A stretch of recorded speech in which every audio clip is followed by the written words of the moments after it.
वर्ज़ नाज़रीन, एक जैती ख़बरनामे में आपका खैर मक़दम है। आप देख रहे हैं एक जैती ख़बरनामा मेज़बान रऊफ़ आज़मी के साथ।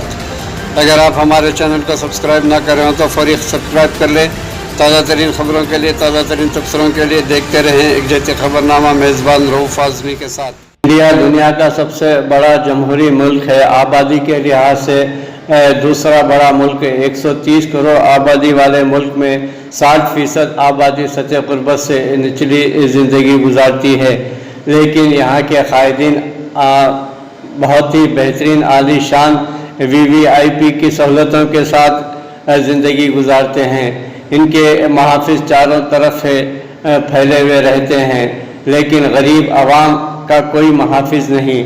यूँ तो मासूम लोगों की कमी नहीं, लेकिन इस फहरिस्त में सबसे ऊपर पुलिस वाले होते हैं। कुछ लोग शायद एतराज़ करें, हो सकता है कि आप भी इत्तेफाक ना करें, लेकिन अगर आप सिवा अरब के मुल्कों में रहते हैं तो जमहूरियत और इजहार ख्याल की आज़ादी चाहे जिस हाल में भी हो, इख्तलाफ राय कुछ हद तक बर्दाश्त और ज़्यादातर नज़रअंदाज करने की आदत जितनी जल्दी डाल लें उतना ही आपकी ज़हनी सेहत के लिए बेहतर रहेगा।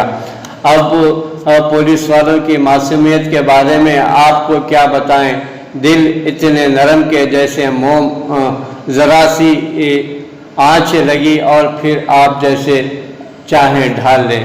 उत्तर प्रदेश पुलिस की ही मिसाल ले लीजिए। कुछ दिन पहले तक कानपुर के एक नवाही गांव में एक ख़तरनाक मुजरिम रहता था। नाम था विकास दुबे। कहते हैं कि इसके ख़िलाफ़ 60 मुक़दमात दर्ज थे। कत्ल की कोशिश के भी।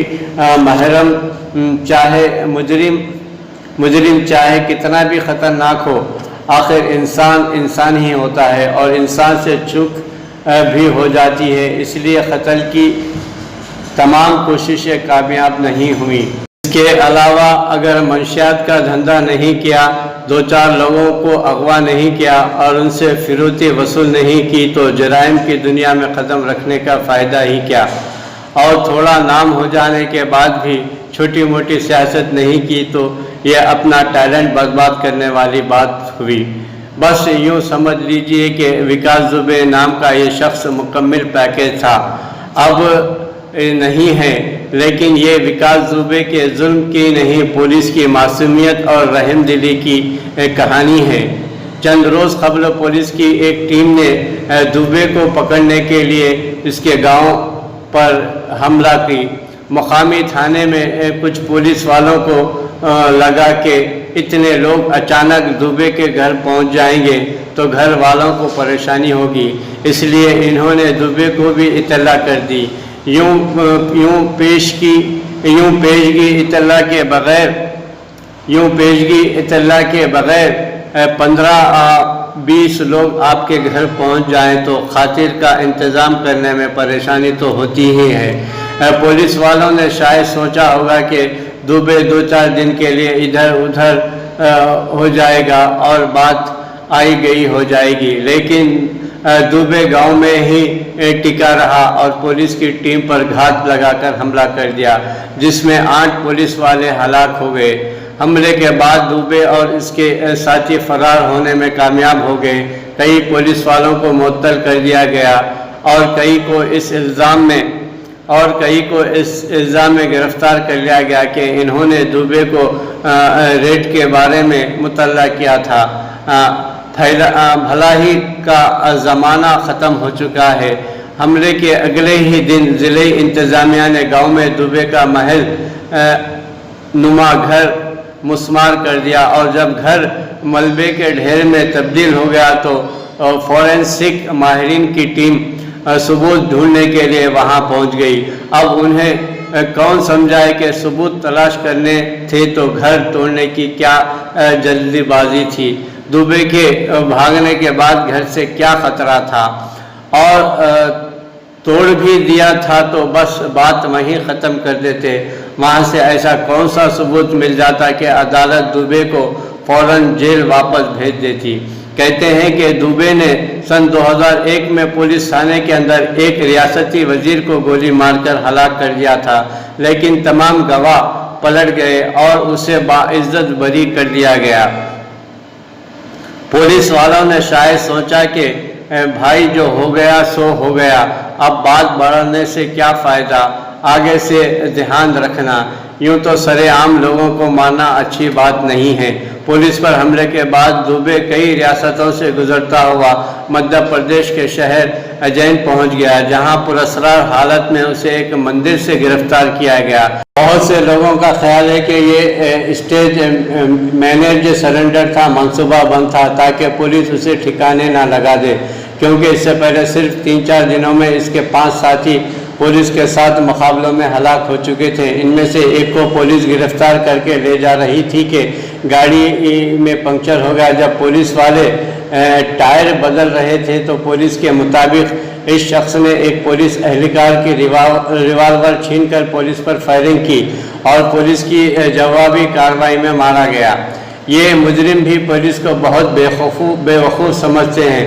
पुलिस ने इस शख्स पर भरोसा किया होगा और कहा होगा कि यार 10 मिनट बैठो, हम जल्दी से टायर बदलते हैं, और तुम्हें गर्मी लग रही होगी। और इस शख्स ने पुलिस की रहमदिली का नाजायज़ फ़ायदा उठाने की कोशिश की होगी। कोई और होता तो दोनों हाथों में हथकड़ी डालकर एक कोने में बिठाकर रखता। थोड़ा सख्त मिजाज अफसर होता तो हाथ कमर के पीछे बांध देता, लेकिन अगर वो ऐसा करे तो मासूम क्यों कहलाते। लेकिन दुबे खुद को बहुत होशियार समझ रहा था। वो उज्जैन के किसी मंदिर में क्यों गया था? शायद इसलिए कि भीड़ भाड़ वाली जगह से पकड़ा जाएगा तो पुलिस उसे इनकाउंटर में मार नहीं पाएगी। बहरहाल गिरफ्तारी के बाद पुलिस ने उसे गाड़ी में बिठाया और कानपुर के लिए निकल पड़ी। कानपुर पहुंचने से ज़रा पहले वही हुआ जिसका खतरा सोशल मीडिया पर खुलकर जाहिर किया जा रहा है। पूरे काफिले में पुलिस की वही गाड़ी पलट गई जिसमें विकास दुबे को बिठाया गया था। लगता है कि इस मरतबा भी पुलिस हथकड़ी लगाना भूल गई थी।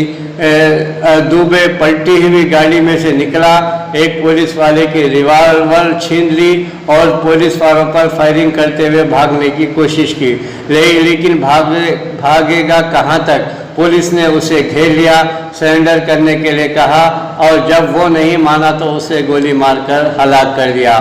अब इस कहानी से आप जो भी मतलब अख्ज़ करना चाहेंगे करें, लेकिन पुलिस की मासूमियत पर उंगली नहीं उठा सकते। बहुत से लोग पहले से कह रहे थे कि दुबे जिंदा रहा तो उसकी पुष्टपनाही करने वाले पुलिस अफसरान और सियासतदानों के नाम ज़ाहिर होंगे, अफशा होंगे, और ये कौन बर्दाश्त करता है। अब इस इनकाउंटर की तफ्तीश करने के लिए एक इंक्वायरी बिठा दी गई है। नाज़रीन, इंसाफ सिर्फ होना ही नहीं चाहिए, ऐसा लगना भी चाहिए कि इंसाफ किया जा रहा है। उत्तर प्रदेश की मौजूदा हुकूमत के दौरे इख्तिदार में 119 लोग पुलिस के साथ मुकाबलों में हलाक हुए हैं। इनमें से 74 केसेस की तफ्तीश मुकम्मल हो चुकी है। सुप्रीम कोर्ट का हुक्म है कि पुलिस के साथ मुकाबले में अगर कोई शख्स मारा जाता है तो इसकी लाजमी तौर पर अदालती इंक्वायरी की जानी चाहिए। इन सभी में पुलिस को क्लीन चिट दी गई है। पुलिस की मासूमियत और बेगुनाही का इससे साफ रिकॉर्ड और क्या हो सकता है। लेकिन इसके बावजूद लोग पुलिस को शक की निगाह से देखते हैं। हम उन्हें मासूम कहें तो लोग मुस्कुराते हैं। इसलिए पुलिस वालों के लिए पैगाम है कि उन्हें इमेज मेक ओवर की ज़रूरत है। ऐसे बेहतर गाड़ियों और माहिर ड्राइवरों की ज़रूरत है, ख़ास तौर पर जब वो मुल्ज़िमान को कहीं ले जा रही हो, ताकि ये टायर पंक्चर होना, गाड़ी अचानक पलट जाए ना, उस पर किसी को चाहे वो ख़तरनाक मुजरिम ही क्यों ना हो मारवाए अदालत कत्ल करने का इल्ज़ाम लगे। और अगर गाड़ियाँ या ड्राइवर नहीं बदल सकते या बदलना नहीं चाहते तो फिर स्क्रिप्ट राइटर बदल दे। इन कहानियों का अंजाम भले ही ना बदले, लेकिन उन्हें एक नए अंदाज और नए मोड़ की ज़रूरत है। मौजूदा स्क्रिप्ट बहुत घिस पिट गई है और हाँ, हथकड़ियों का बेहतर इस्तेमाल करना सीखें। अगर उन्हें हाथों में पहना दिया जाए तो पुलिस वालों के हथियार महफूज हो जाएंगे। सबसे अहम ये कि अदालतों का बोझ कम करने की ज़्यादा फिक्र ना करें। जजों को भी तनख्वाह मिलती है। आप सिर्फ मुल्जिमान को गिरफ्तार करें और सज़ा देने का काम अदालतों पर छोड़ दें, और फिर अदालत मुल्जिम को छोड़ दे तो उसकी किस्मत। विकास दुबे को 60 मुकदमात का सामना था, लेकिन वो फिर भी अपने घर पर ही था, जेल में नहीं। इसलिए अदालतों की रहमदिली को भी कम मत समझिए। तो ये पैदल ले जाने की कहानी क्या है? सोशल मीडिया पर एक कार्टून काफ़ी गर्दिश कर रहा है। बाबा आसा राम का नाम तो शायद आपने सुना ही होगा। वो एक नाम निहाद साधु हैं, बेपनाह दौलत के मालिक। दर्जनों सरकुर्दा सियासतदान और सनतकार उनके मुरीद हैं, लेकिन वो आजकल रेप के जुर्म में उम्र कैद की सज़ा काट रहे हैं। पुलिस आसाराम को मुकदमे में पेश के लिए अदालत ले जाना चाहती है, और वो बहुत मासूमियत से कह रहे हैं कि भाई हमें तो पैदल ही ले चलो। नाज़रीन, ये था विकास दुबे की इनकाउंटर की कहानी। ये मजमून मासूम दहलवी का है, जिन्होंने मुख्तलिफ रसायल व अखबारात में तहरीर करवाए हैं, शाया हुआ है, जो एकजहती की जानिब से अपने नाजरीन के लिए पेश खिदमत किया जा रहा है, मालूमात के लिए। हिंदुस्तान में ऐसे भी इनकाउंटर होते हैं, ऐसा भी इंसाफ होता है। पुलिस इस तरह से भी इंसाफ के तकाज़ों को पूरा करती है, और वो मुजरिम को अदालत तक पहुंचाने में किस तरीक़े का किरदार अदा करती है, वो आपके सामने विकास दुबे का इनकाउंटर का एक खाका पेश किया है मासूम दहलवी ने।